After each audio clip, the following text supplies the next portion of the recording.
শুভ সকাল আমার সকল বন্ধুদের।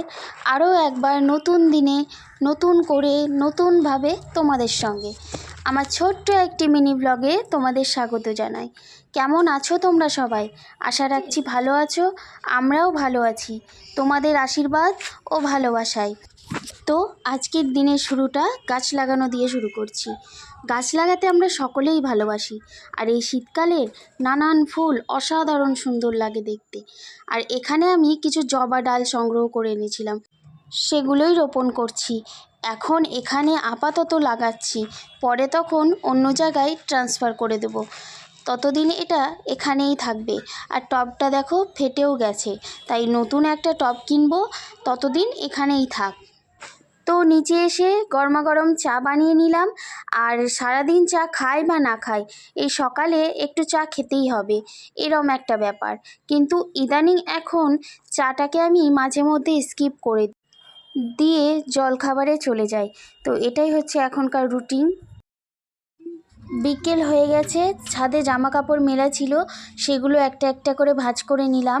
একেবারে ছাদ থেকেই ভাঁজ করে নিয়ে যাই, কারণ নিচে ভাঁজ করার থেকে একেবারে ছাদেই ভাঁজ করে নিয়ে নিচে রাখলে কাজটাও সুন্দরভাবে হয়, কম সময় লাগে। এটা আমার মনে হয়। তোমাদেরও কি একই মত? তো তোমরা অবশ্যই কমেন্ট করে জানাবে। তো নিচে এলাম, এসে কিছু বাসন ছিল সেগুলোই ধুয়ে নিচ্ছি। আজকে দুপুরে বাসন ধুইনি, রেখে দিয়েছিলাম। এক একদিন হয় না, ভালো লাগে না, থাক পরে করব, সেরমই হয়েছে আজকে। আর ঠান্ডা ঠান্ডাও লাগছে, এগুলো পরিষ্কার করে নিই, তারপর চাদর গায়ে দেবো। চাদর গায়ে দিলে কাজ করতে আমার খুব অসুবিধা হয়, তাই চাদরটা পরেই গায়ে দেবো। যাই হোক, আমার ভিডিও তোমাদের কেমন লাগলো তোমরা কিন্তু অবশ্যই কমেন্ট করে জানাবে। ভালো লাগলে লাইক কমেন্ট শেয়ার করে পাশে থেকো, আর অবশ্যই চ্যানেলটাকে সাবস্ক্রাইব করে দিও। আমিও তোমাদের পাশে আছি। আর আজকে রাতে দেখো কি বানিয়েছিলাম। তো এটা হচ্ছে প্যানিস রুটি। তো এটা আমি প্রথমবার খাবো, আর এই রান্নাটা করছে বরমশাই। তো চলো রান্নায় ফিরে যাওয়া যাক। তো দেখো এখানে একটু অয়েল দিয়ে দিয়েছে। তো এখানে এই যে রুটিগুলো, এবার রুটিগুলো একটু ভাজা হবে।